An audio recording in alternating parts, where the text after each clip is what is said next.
ऐ मेरी कौम के लोगों और जो मेरे हिंदू भाई भी मेरी आवाज को सुन रहे हैं, गौर से सुनो। आजादी के बाद में जो लोग हम पे इल्जाम लगाते हैं कि ये MIM वाले सिर्फ मुसलमानों की बात करते हैं, गौर से सुनो हिंदू मुसलमानों, जितने भी मेरी आवाज को सुन रहे हो, याद करो आजादी के बाद में इस देश के अंदर मेरी कौम का एक बेटा था जिसको पूरी दुनिया मोहम्मद अली जिन्ना के नाम से जानती है। मेरी कौम का बेटा था, उसने पाकिस्तान बनाया था और इस देश के मुसलमानों से कहा था, आपके और मेरे आबाओ अजदाद से कहा था, आओ मुसलमानों हमने तुम्हारे लिए पाकिस्तान ले लिया है। लेकिन मैं सलाम करता हूं, इसी दिल्ली की जामा मस्जिद पे खड़े होकर आपके और मेरे बड़े बूढ़ों ने कहा था, ऐ जिन्ना जा तुझे तेरा पाकिस्तान मुबारक, हिंदुस्तान हमारा है, हम हिंदुस्तान में रहने का काम करेंगे, हिंदुस्तान का खाएंगे, हिंदुस्तान का पिएंगे, हिंदुस्तान में जिएंगे, हिंदुस्तान में मरेंगे और मरने के बाद दो गज जमीन होगी, वो तेरे वतन पाकिस्तान की नहीं बल्कि मेरे वतन हिंदुस्तान की होगी। ये हमने नारा दिया था। इस देश में हम पे इल्जाम लगाने वालों, बताओ आजादी के बाद में क्या किसी मुसलमान ने मुसलमान को नेता माना था? नहीं मेरे भाई, हिंदू मुसलमान सब सुनो, आजादी के बाद में किसी मुसलमान ने मुसलमान को नेता नहीं माना। हमने पंडित के बेटे जवाहरलाल नेहरू को नेता माना था, हमने ठाकुर के बेटे राजा विश्वनाथ प्रताप सिंह को नेता माना था, हमने जाट के बेटे चौधरी चरण सिंह को नेता माना था, हमने यादव के बेटे मुलायम सिंह यादव जी को नेता माना था, हमने दलित की बेटी मायावती जी को नेता माना था। अरे 74 साल हो गए देश को आजाद हुए, आज जब हमको हक और इंसाफ नहीं मिला, आज मजबूरी है कि असदुद्दीन ओवैसी और ओवैसी के सारे साथी आज सर पे कफन बांध के निकले हैं कि इज्जत से दिए तो जी लेंगे या जामे शहादत पी लेंगे। लेकिन इंसाफ की बात है, अब इंसाफ की बात होगी, अब हक की बात होगी, अधिकार की बात होगी। इसलिए मेरे दोस्तों, अगर अपना अधिकार लेना चाहते हो, अपने हकूक लेना चाहते हो, अपनी बहन बेटियों की आबरू को महफूज करना चाहते हो, तो आपको एकबस्ता होना पड़ेगा, एक सफ में आना पड़ेगा। आपको MIM के प्रत्याशी, आपको भाई ताहिर के साथ खड़ा होना पड़ेगा। एक एक आदमी को ताहिर बनकर आपको चुनावी मैदान में निकलना होगा और जितने बेईमान मैदान में हैं उनको जवाब देना पड़ेगा। मेरे दोस्तों, ज्यादा नहीं है, बताऊंगा अभी इंशाअल्लाह, अभी बताऊंगा कितने लोग बेईमान हैं। आपके मुस्तफाबाद में नहीं, पूरे दिल्ली प्रदेश में नहीं, पूरे भारत में कितने मुसलमान हैं जो बेईमानी कर रहे हैं कौम के साथ, दगा कर रहे हैं कौम के साथ। इंशाअल्लाह वक्त आएगा, अभी है हम मंच पे, अभी मंच चलेगा, ईशा के टाइम सिर्फ रोका जाएगा पर चंद मिनट के लिए, नमाज के लिए, उसके बाद फिर शुरू किया जाएगा। इंशाअल्लाह तफसीली गुफ्तगू होगी, क्योंकि आपके और मेरे सदर भी आने वाले हैं। मैं भाई मोहम्मद अयूब मलिक साहब से गुजारिश करूंगा कि वो आए और मुख्तसर अंदाज में अपनी मुकम्मल बात को कहने की कोशिश करें। भाई अयूब मलिक साहब।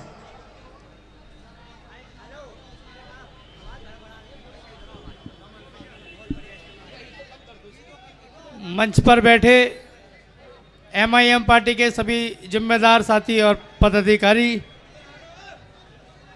वो माइक सामने देखो, शायद कॉलम नहीं बज रहा है वो,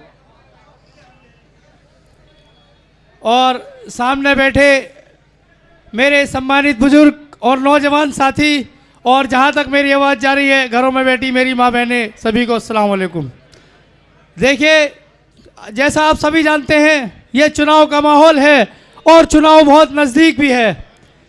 तो अब हमें देखना ये है कि हमें जब वोट करना है तो किस लिए करना है। हमें वोट, ये इस बार जो वो चुनाव है, ये हमारे लिए नाली खरंजे का चुनाव नहीं है। ये जो इस बार हमारा चुनाव है, ये नाली खरंजे का नहीं है, ये गड्ढों का नहीं है। अगर हकीकत देखी जाए तो ये हमारे साथ 5 साल हमने जिसको मौका दिया है, जिसने हमारे 5 साल हमारे को परेशान किया है, हमारे को सताया, ये देखने की चीज़ है कि 5 साल में हमारे लिए उसने क्या किया है। जिसको हमने एक तरफा वोट देकर एक तरफा 63 सीटें दी थी, जिसको मुस्तफाबाद से एक तरफा 98,000 वोट देकर आम आदमी पार्टी के विधायक को जिताया था। हमें देखना होगा 5 साल में उन्होंने हमारे लिए क्या किया और 5 साल हमने क्या क्या देखा और हमारे साथ क्या क्या हुआ।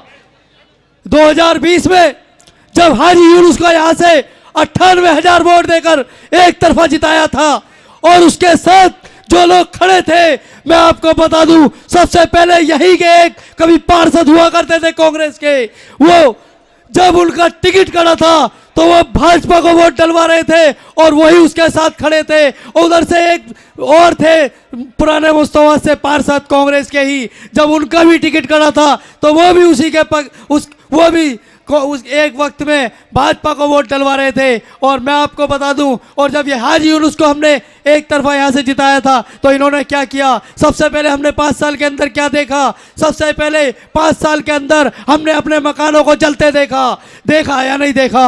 उसके बाद हमने क्या देखा, अपने बच्चों को, अपने भाइयों को जेलों में जाते देखा, अपने लोगों को मरते हुए देखा, ये सब हमने देखा। और हाजी यूनुस को यहाँ से फरार देखा। और जो आम आदमी पार्टी जिसको एक तरफा हमने 63 सीटें दी थी उसको खामोश देखा। आपने क्या नहीं देखा, हमने इस 5 साल के अंदर बहुत कुछ देखा।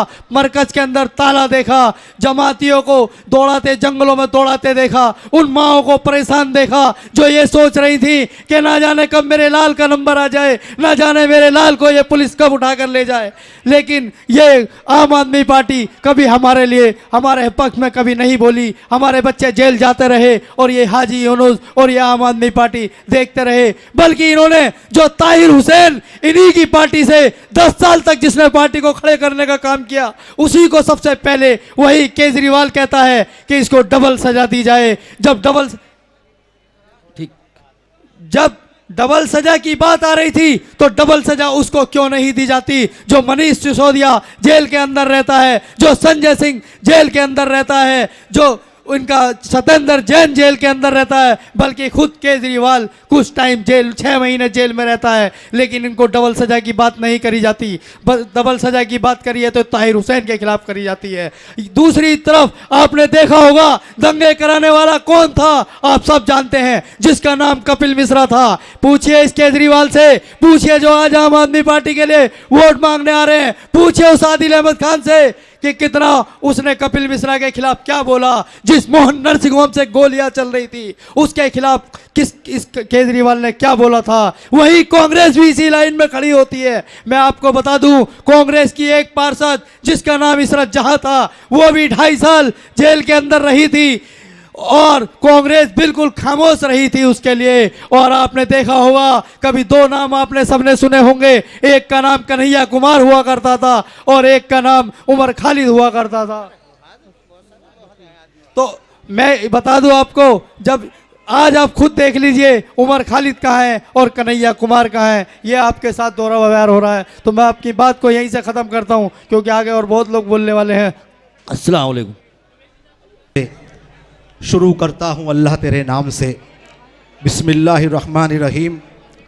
हाज़रीन मजलिस और मंच पर बैठे तमाम ज़िम्मेदार साथी, अस्सलामु अलैकुम वरहमतुल्लाहि वबरकातुहू। साथियों, सबसे पहले मैं आपको बता दूं कि ये आप ही का प्रोग्राम है और आपका ये जम्मे गफ़ीर जो धीरे धीरे जवान होता चला जाएगा, ये तय करेगा कि मुस्तफाबाद से आने वाली 5 तारीख का जो बटन दबेगा वो किसका जब दबेगा, ये आपका जम्मे गफ़ीर बताएगा। इसलिए माहौल को बना के रखना आपकी जिम्मेदारी है, क्योंकि यहां जितने लोग जमा हुए हैं सब ये प्रोग्राम लेके दिल के अंदर तड़प लेके आए हैं कि सब जानते हैं कि उत्तर प्रदेश हो, चाहे आपका दिल्ली प्रदेश हो, चाहे भारत का कोई हिस्सा हो, ऐसी कोई जगह नहीं है जहां मुस्लिम समाज को निशाना ना बनाया गया हो। और इस निशाने से बचने का जो फार्मूला था, जो तरीका था, अगर वो किसी के पास है तो सिर्फ और सिर्फ वो नेताओं के पास होता है जिसकी पार्टी होती है, जिसका झंडा होता है, जिसका डंडा होता है, जिसका चुनाव निशान होता है। वही समाज इस देश में और प्रदेश में इज्जतदार कहलाता है, वरना किसी की इज्जत नहीं होती।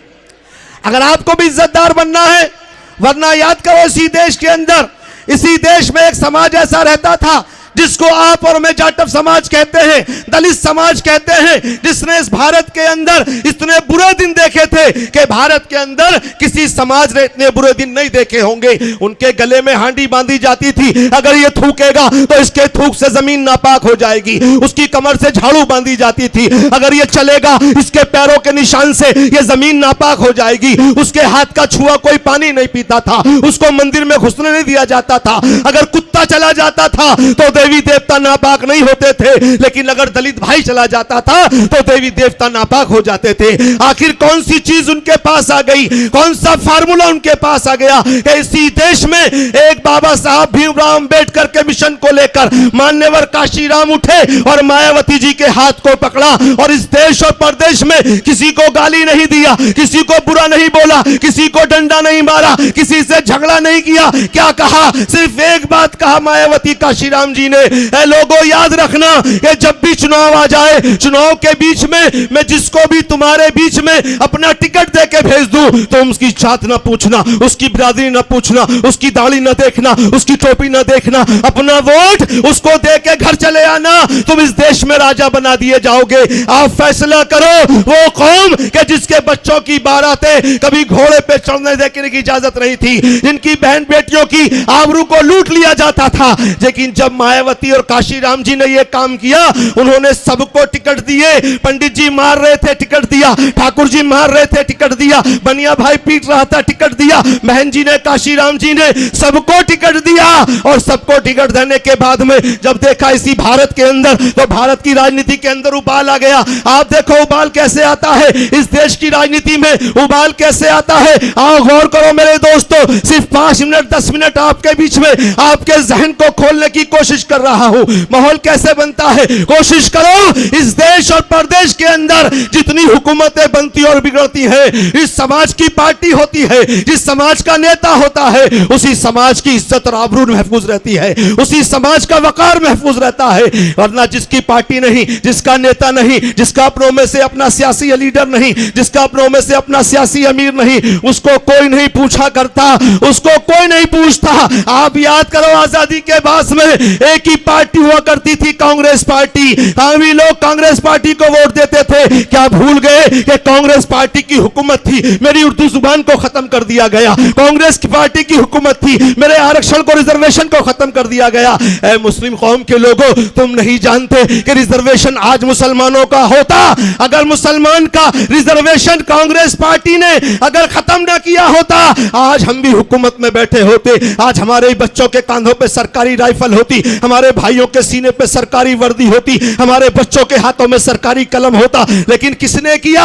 यही जालिम कांग्रेस ने किया। इसी कांग्रेस की ज़ेरे हुकूमत में हमसे हमारा रिजर्वेशन छीन लिया और आज कहते हैं असदुद्दीन ओवैसी जो आया है, ये वोट काटने के लिए आया है, ये MIM पार्टी खड़ी हुई है, ये सिर्फ मुसलमानों की बात कर रही है। मैं आपके दयार में छोड़ता हूं,